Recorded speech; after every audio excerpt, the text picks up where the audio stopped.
Good morning, everyone. Welcome. So this is our weekly meeting that we have both Marianne, Lynn, and Elizabeth and I have been having for the last year and a half of our sort of the study group, research group, performance research group that we've been both reading and discussing and also interviewing a lot of people over the last year and a half on their experiences of prison performance. So we're very happy to have you here today, Trung. We've heard wonderful things about you, with Marianne and Lynn, with their experience in working with you in the past. All of us have had experience doing performances in prison or outside of prison, but related to prison support work as well too.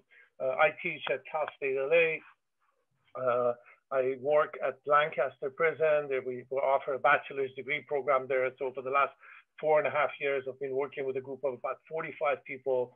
8 of them are now out, and I'm still working with them outside as well too, in offering a degree in communication studies and using drama therapy. Elizabeth will introduce herself too, and with her background as well too, but she and I have been working closely together as well. We're all also drama therapists, so we've been also working together in different drama therapy presentations and sessions, and so we're planning on continuing this work for the year. And so I'll just stop there and I'll let everybody else introduce themselves as well. I'm Elizabeth Malone. I'll teach. I've worked in Lancaster and some different jails in LA and Orange County, where I'm based now. And I've been fortunate to work with Kamran, Dr. Afary in the Lancaster prison with the Cal State LA bachelor degree program, creating some performances and some work around the ideas in drama therapy and what's called narrow drama. And also a teaching artist with different theater companies that work in arts and corrections. And so my background is I went to school for acting, undergraduate, graduate, and then really discovered that I loved using theater as more of a healing place and a healing tool in performance. I like to direct and be a part of performances particularly, and realized that it had done that for me as well. I didn't quite know it at the time. And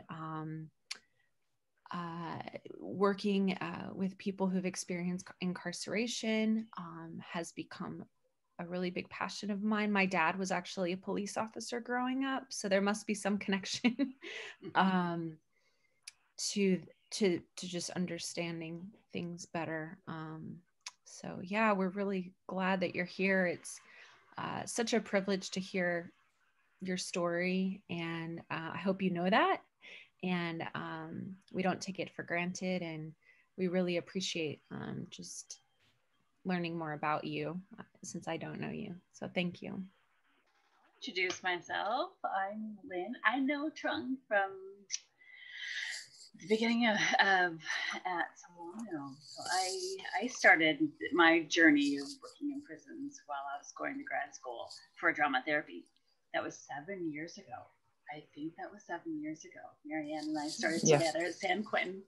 And then I was lucky enough to start the program at Solano with Leslie, and then was lucky enough to continue that track at FWF, the women's prison, and then Folsom State Prison, and then CHCF in Stockton. And so it's just been a great ride. And I recently started teaching social work and human services inside of prison as well through Folsom Lake College. So not a BA program, but an AA program that they're working on. So that's been really cool. That's been since I saw you. And also teaching group therapy. That's been a really exciting part of it. And yeah, my passion has been combining theater and therapy and in the prison setting. For so many different reasons, I was drawn to it, and it just still continues to inspire me to just work among artists like yourself. It just always brought so much joy to that process. And I'm excited to hear more about how it was for you since we've worked together, but now to hear about it that you're on the outside. This is really exciting. So thank you for being here. Trung and I worked recently together doing a project that was very beautiful with people who wrote poems and sonnets inside, and they mailed them out to Marine Shakespeare. And then we looked for artists such as Trung to perform these pieces. And I'll let you talk about that if you want later, but I actually knew some of the artists that you performed for. And then my background really briefly is in theater and advertising, and I was able to marry my curiosity of people and how to do self-expression and healing through performance by becoming a drama therapist. And that's where I met Lynn at grad school. And then we had the distinct privilege of working under Soraya, whom you got to meet. And I'm really impressed with Trung because he was transferred to San Quentin and you only had, 6 months or so? You weren't even there that long. But you were like, I need theater. You jumped right in. We all embraced you immediately because you were so committed. And you have this incredible way of interpreting the text and also moving with your body. It's just it's such an art that I hope you continue to do this work on the other side. Okay, so we'd love to hear your story. Maybe a little bit of your background and how you got into the arts and how arts fast forward into how it was a healing modality while you were incarcerated. Thank you everybody for having me here. It's really cool to reconnect with Lynn and Marianne this way. Presently, right now, I'm a student. I'm finishing my undergrad in psychology, and yeah, my goal is to get into clinical social work. So probably next year I'll start applying for the master's program. Currently, since I got out this past March, I jumped straight in, and right now I'm currently working as a substance use counselor. So I think to speak about this whole journey, I have to identify some things. It's really just it's a journey of identity and a journey of really just coming face to face with the traumas that I went through. And yeah, prior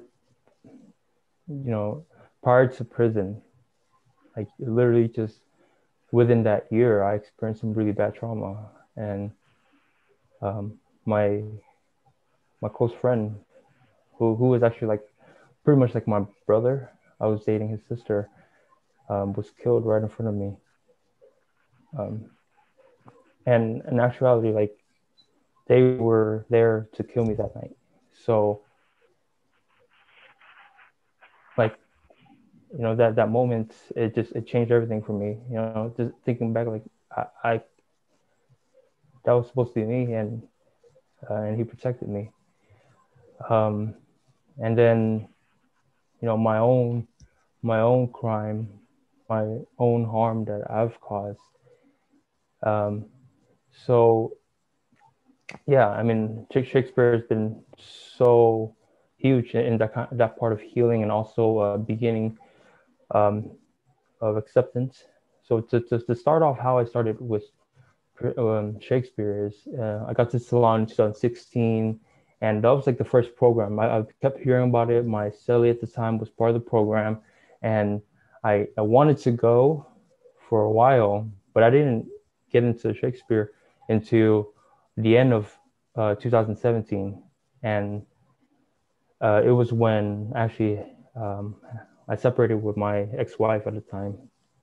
And I think the first year and a half was just really trying to cope with the prison life, and doing that was always focusing on the outside life, and it was my ex-wife, my loved ones out there. But once we had that separation, I drew into myself, and I didn't really know how to cope with the breakup, the separation, because in prison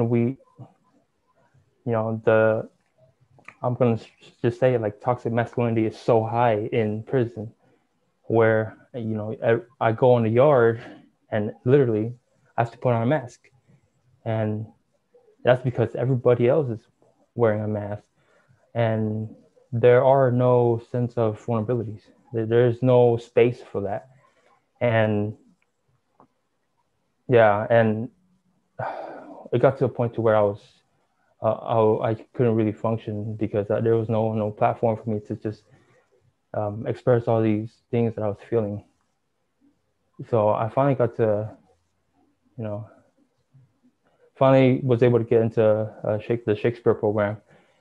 And immediately it felt different because there are so many things that being in prison, I really wanted to be seen because everybody was put into this uniform with everyone wearing the same thing, acting the same way. There are no sense of individuality that could have been there.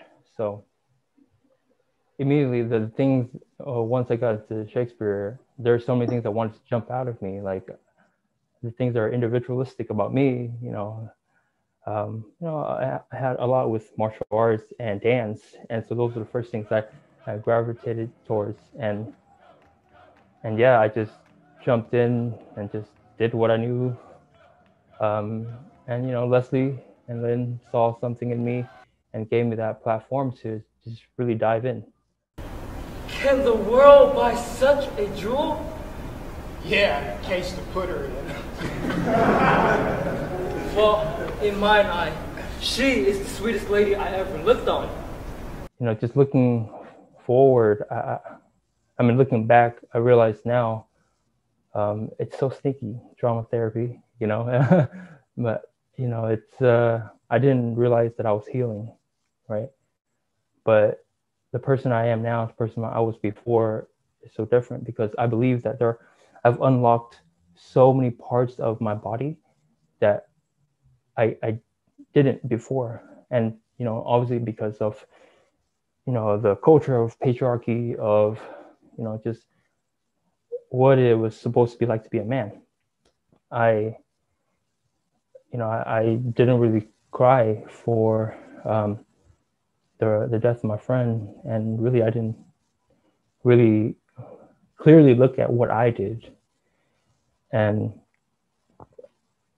so there I can recall some moments during Shakespeare where I was allowed to have that platform to heal. I remember in San Quentin, I was able to utilize 3 people to sort of paint the pains and the trauma that I went through with my friend. And first, sculpting, that was the exercise. I sculpted the first person with what happened. I sculpted the second person with the revenge that the vengeance I had in my mind.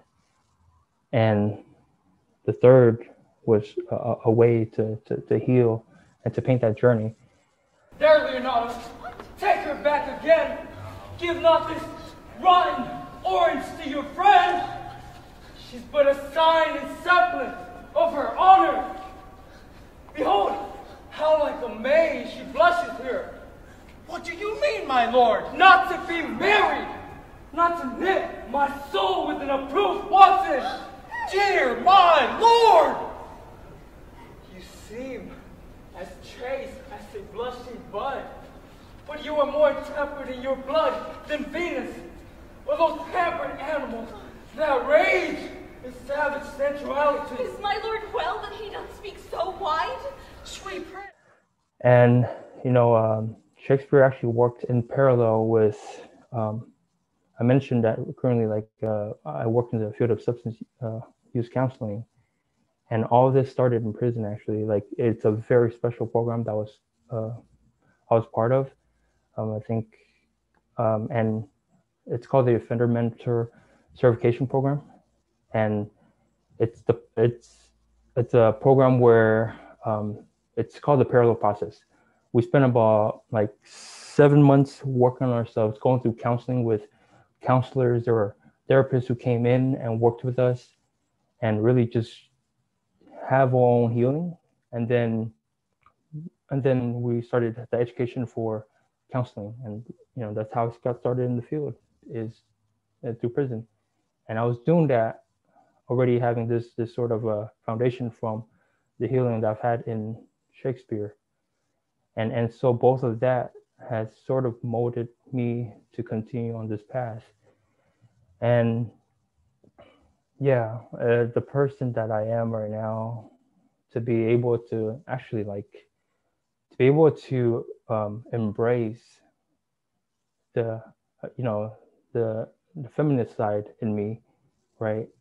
Because understand now, like, gender or gender expression is no binary at all, right? And to be able to cry, to be able to love, to be able to do many things that I didn't allow myself to do has made me so congruent with who I am. And it's playing out in so many different aspects of my life, right? Definitely performance, like to be able to trust myself, to know myself more, I definitely can perform better because I'm allowing myself to give my whole self to whatever I'm doing. But also in relationships, in how I treat people, and definitely I believe has made me sort of like a better counselor in my field. And I know that it's definitely still a journey, but as long as I keep working on it, I believe it can help me towards the goal I want, like getting into the clinical social work and maybe adopting some drama therapy aspects into it for sure. That was so beautiful, Trung. That was heartfelt. Thank you so much for sharing all of that. I loved hearing you reflect, Trung, on the particular thing you did at San Quentin. I also know that, like, working with you and a few other plays in particular, if there were any characters that were pivotal for you as you worked on for part of that healing, or anything else that stood out to help transform that healing for you that you expressed was important. Yeah, I think like each character that I played sort of was very relevant to what I was going through. Like, for example, playing Claudio in Much Ado About Nothing. I just went through a divorce, and really I was sort of depending on that character to help me go through with that divorce, and also to understand it more. There was a character I played in our group, the performances at Solano, our separate group that sort of was inspired by the Marianne Shakespeare Company, where we created our own plays.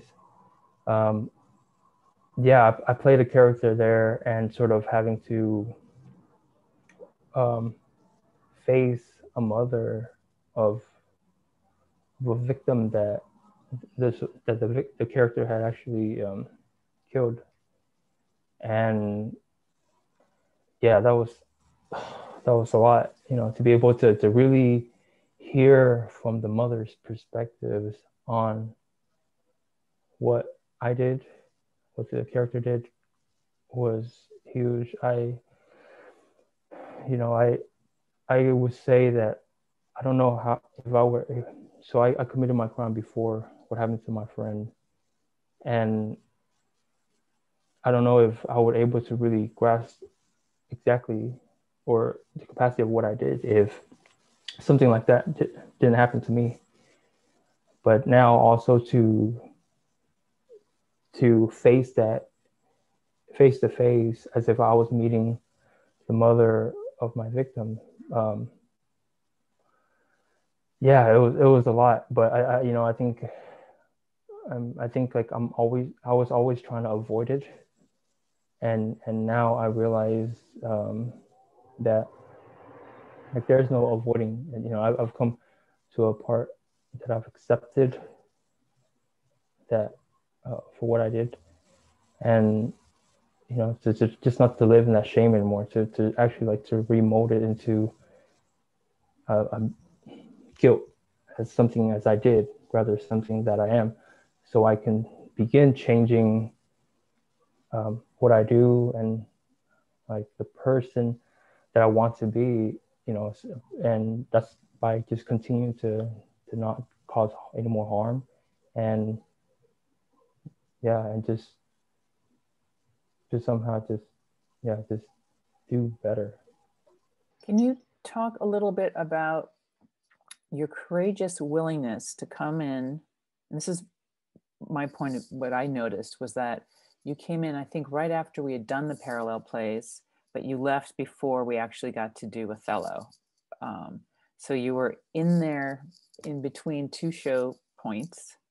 Am I correct about that? Yeah. And you didn't know any of the guys. You weren't part of, my understanding was that you literally just inserted yourself and you're like, I'm here to play, I'm here to explore, I'm here to perform. And there was such a willingness. And usually when somebody new comes into the group, there's sort of like a vetting process where the guys are sort of checking you out, you know, to see what you're made of, you know, and none of that shit seemed to bother you.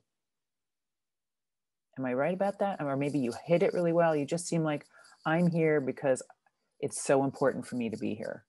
And then if somebody didn't show up, they were sick or they couldn't do their role, you're like, I'm in, I will read that part. I will do that. There's just a constant willingness and you weren't pulled down by the skepticism of other people. Can you talk a little bit about what your process was? Yeah, I think it's a very interesting dynamic especially to have a platform to express your identity in prison, right? And with many other males or like said, like toxic masculinity is real in there. I mean, it's everywhere, but it's really heightened in prison. And I'm familiar with it, you know, experienced it in Solano, experienced it in level 2 and level 3 in Solano. But also at the same time, it was really cool to see the transformation of all of that. We can see like in the beginning, yeah, people are filling each other out, but towards the end, most people are, you know, we become like really good friends, just going through this journey. But I think for me it was my intention, right? And I knew automatically when I got there, I was not going to be able to perform. I was not going to be able to, and the intention was really just to get into art and then get to work on my craft. And I think the other folks saw that, you know, and I introduced myself to the artistic ensemble guys, and you know they're the ones who are super dedicated, and most of them welcomed me. It was interesting though. Actually, I mean, it's not that perfect because I know artistic ensemble, they go through this weird initiation phase. And I went through that actually. And the first day when I went to artistic ensemble, they're like, who are you? What the hell are you doing here? And I was like, oh, okay. So, you know, I just went on, but I don't know if it has to do with just, I literally just finished my education for the counseling stuff. So I do understand like certain parts of group dynamics and things that needs to happen. So I didn't take it personally. And, you know, having that understanding was like, this is part of the process. I'm just going to keep rolling, going to keep showing that to them that I'm not here to play around. I'm here for my own self, to be honest. And it played out like how I thought it would play out. You know, they saw that it was why I came, and it was quickly we started focusing on what we were there for, is creating the art rather than, you know, the you know, the puffing of the male, I don't know, testosterone. Yeah. I think that's so interesting that you had that experience at San Quentin as well, because the same thing in a sense happened when you transferred from level 3 to level 2 at Solano. I think were we in mid process of a play, and I think we just kind of threw you in, but also that idea that the group in a sense saw your readiness and needed that like participation and excitement, and I saw that same like fold in that Marianne was just mentioning.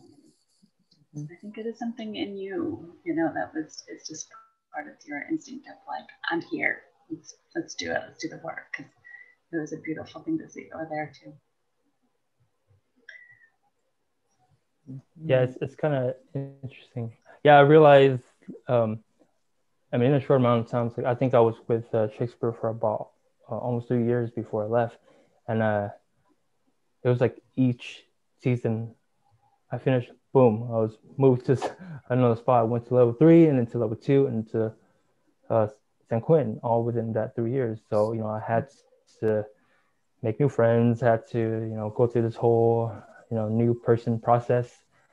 Yeah, it was scary, but I think, again, you know, just I think the passion for this has just carried me through.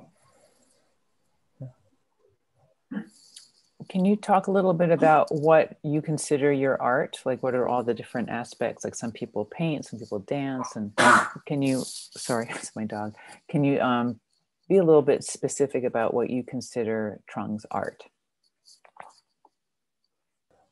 Yeah. I think the umbrella term would probably be performance art, and I think it's something for me is, you know, express like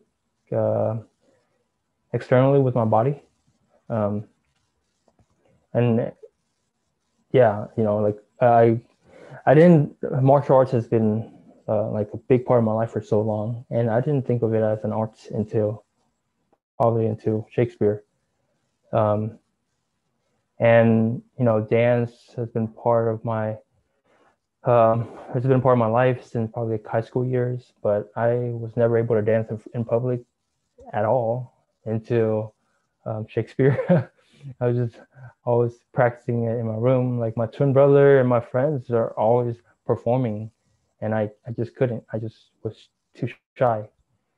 I mean, like, the other thing is, like, once I got to San Quentin, I was like, hey, I kind of understand the learning process for myself now, so I want to learn something new. And I started practicing the ukulele, and like, I was so surprised. In like 4 months, I was able to learn so many songs, and yeah, I mean, I think art to me has a lot to do with learning, the learning process, and allowing myself to learn. So it can be translated into so many different ways. To be honest, like, I think it's kind of endless. It's kind of limitless on what I can do, as long as I just, you know, have the opportunity and allow myself to do it.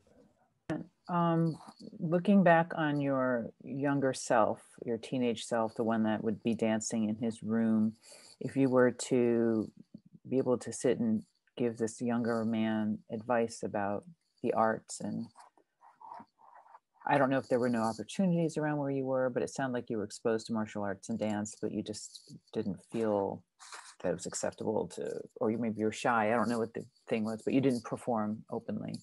What kind of advice would you give your younger self around that? Yeah, I think I would definitely want to give a lot of affirmations.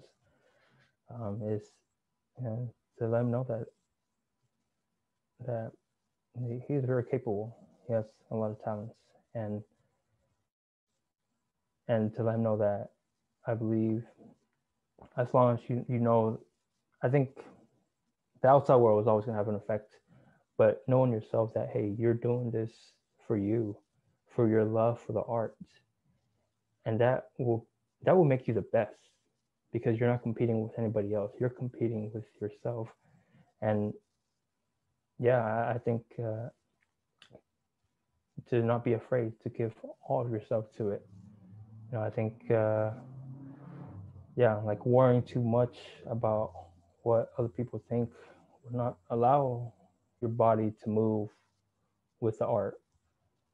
And yeah, just not be fearful.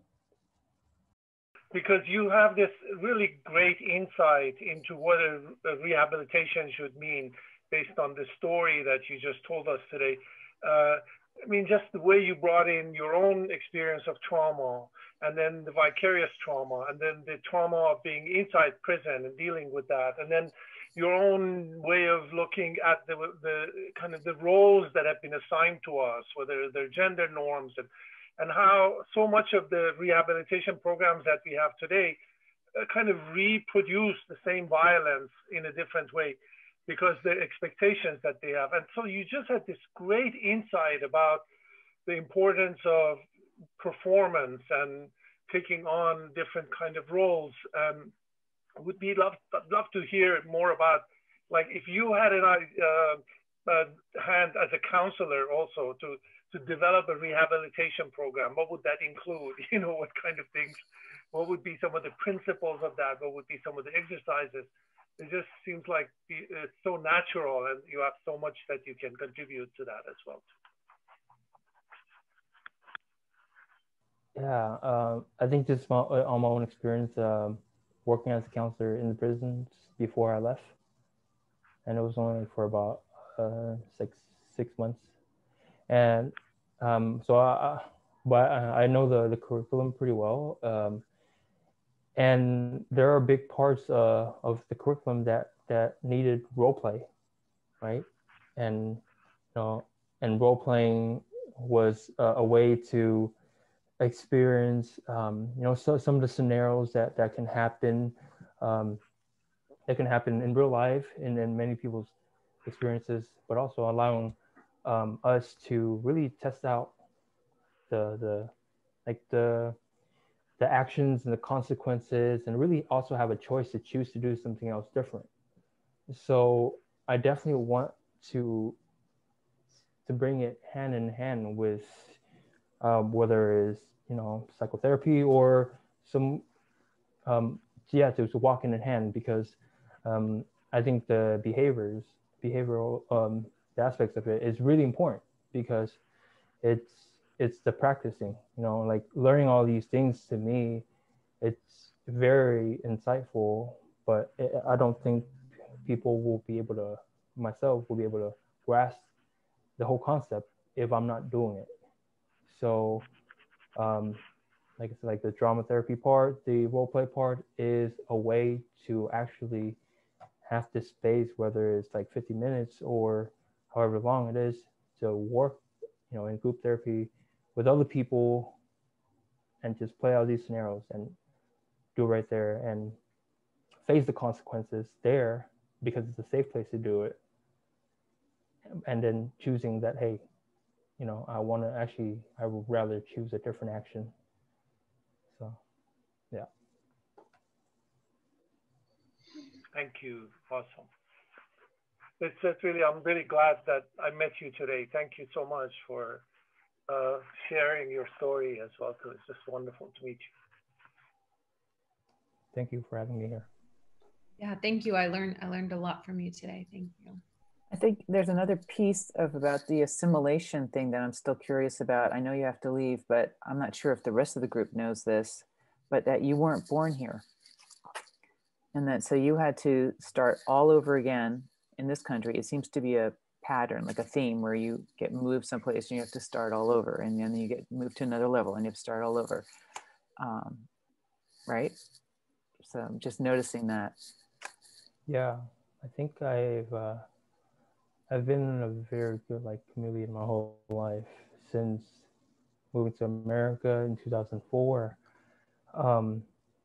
I went through many different phases in just a few years of middle school and high school, and maybe that's normal for adolescents, but it made me very susceptible to manipulation, because I was willing to do whatever it takes to please people, because I really wanted that affirmation, that just recognition, to be seen.